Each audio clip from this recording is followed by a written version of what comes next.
ইসরায়েলের কারাগারে মা বোনদের ধর্ষণ ব্যাপারে বলবেন। ভাই, এ ব্যাপারে আপনারা যেরকমভাবে খবর দেখেছেন আমিও সেরকমভাবে খবর দেখেছি, এবং আমাদের অনেক জায়গা থেকে শোনা জানা, আজকে নতুন না, আজকে খবরে আসছে তাই এটা সামনে আসছে। আসলে এই বিষয়টা অনেক আগের থেকেই, অনেক আগ থেকে এই বিষয়টা। দুঃখজনক বিষয় হচ্ছে এই যে একটা কারাগারে যখন কোনো দেশের সঙ্গে যুদ্ধ করে, এই যুদ্ধের মধ্যে মুসলমানদের নীতি কী?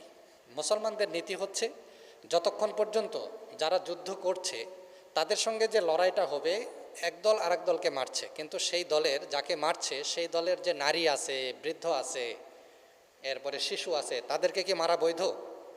বৈধ না। এটা কিন্তু যুদ্ধ অপরাধ। এটা কি যুদ্ধ অপরাধ?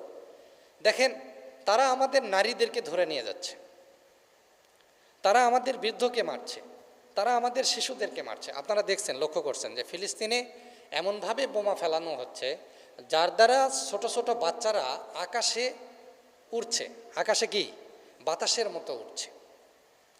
এটা যুদ্ধ অপরাধ। এটা কি যুদ্ধ অপরাধ? তারা আমাদের নারীদেরকে নিয়ে যায়, তারা আমাদের নারীদেরকে নিয়ে যায় কি করছে দেখেন, জেলখানার মধ্যে 10 জন, আমি খবরে দেখলাম 10 জন তার যৌন হয়রানি করেছে অথবা নির্যাতন করেছে। এটা তো ভাই ভিডিও ক্লিপ আসছে তাই আমরা বুঝতে পেরেছি, কিন্তু আমার কাছে এমনও খবর আছে যে তারা এত ছোট ছোট জেলখানা বানাইছে, এই জেলখানার ভিতরে শুধু একটা মানুষ কি করতে পারে? সেজদা দিয়ে থাকতে পারে। কি দ্বারা? সেজদা দিয়ে থাকতে পারে। যে লোহার খাঁচা বানাইছে, তারা লোহার খাঁচা, ছোট ছোট খাঁচা বানাইছে তারা যেন সেজদা দিয়ে থাকতে পারে। আর ওই খাঁচাতে তারা কারেন্টের লাইন দিয়ে রাখছে, বিদ্যুতের লাইন দিয়ে রাখছে, যে তারা এদিকে যদি হয় তো বিদ্যুতের লাইন স্পর্শ করবে, ওদিকে যদি হয় তো বিদ্যুতের লাইন স্পর্শ করবে, এদিকে যদি হয় বিদ্যুৎ ধরবে। তো তারা কতক্ষণ পর্যন্ত সেখানে থাকতে পারে?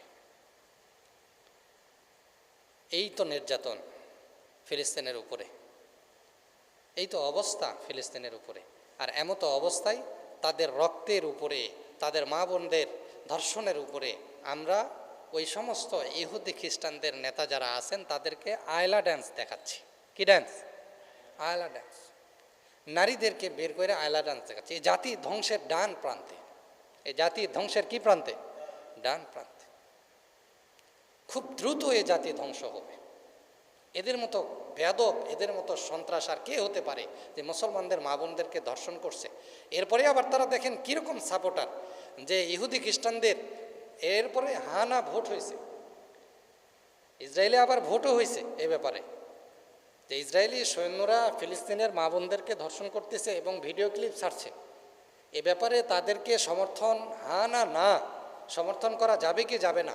ওই রাষ্ট্রের 47% লোক ওই সমস্ত ইহুদি খ্রিস্টানদের যারা কে আছেন, সৈন্য আছেন, তাদের পক্ষে। 47% লোক কি পক্ষে? চিন্তা করতে পারেন যে তারা মনে করে যে হামাসের নারীদের উপরে যে কোনো প্রকার নির্যাতন চালানো যাইতে পারে। অথচ ইসলাম কি বলে দেখেন, যুদ্ধক্ষেত্রে যুদ্ধ হচ্ছে, ইসলাম বলে যুদ্ধক্ষেত্রে যাদের সঙ্গে যুদ্ধ হবে তাদের নারী, তাদের বৃদ্ধ এবং তাদের কি ছোট বাচ্চাদেরকে মারা বৈধ নয়। এবং তাদেরকে আটকানোর পরে, ধর্ষণ তো দূরের কথা, তাদেরকে আটকানোর পরে যতক্ষণ পর্যন্ত আমিরুল মোমিনিনের কাছে এই সম্পদগুলো অর্থাৎ গনিমতের মাল হিসাবে সেই সম্পদগুলো না যাবে এবং 1/5 অর্থাৎ 5 ভাগের 1 ভাগ বাইতুল মালে রেখে বাকিগুলা যতক্ষণ পর্যন্ত বাটোয়ারা না হবে ততক্ষণ পর্যন্ত কোনো নারীর উপরে, কোনো বাচ্চাকে কেউ দাসী বানাইতে পারবে না। আমি কি বুঝাইতে পারছি আপনাদেরকে? কেউ দাসী বানাইতে পারবে না। অথচ আমরা দেখেন কীরকম নির্লজ্জ হয়ে গেছি, ইসরায়েল কীরকম নির্লজ্জ হয়ে গেছে যে তারা যুদ্ধের ময়দান থেকে নারীদেরকে ধরে নিয়ে আসা জেলখানার মধ্যে ধর্ষণ করতেছে। আমরা মুসলমান জাতি কবে জাগ্রত হব? কবে আমরা এগুলা বুঝবো যে তাদের পাশে আমাদের দাঁড়ানো দরকার? কি যুবকরা, তারা দাঁড়াবেন না ইনশাআল্লাহ?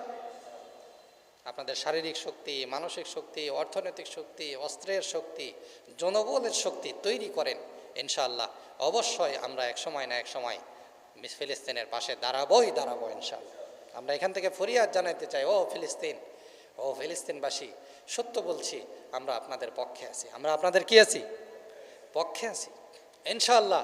এখান থেকে হয়তো বা এখন সুযোগ পাচ্ছি না, এখন হয়তো আমাদের সামর্থ্য নাই যে আপনাদের পাশে দাঁড়ানোর মতো, কিন্তু আমরা কোনো না কোনো সময় অবশ্যই অবশ্যই আপনাদের পাশে দাঁড়াবো ইনশাআল্লাহ।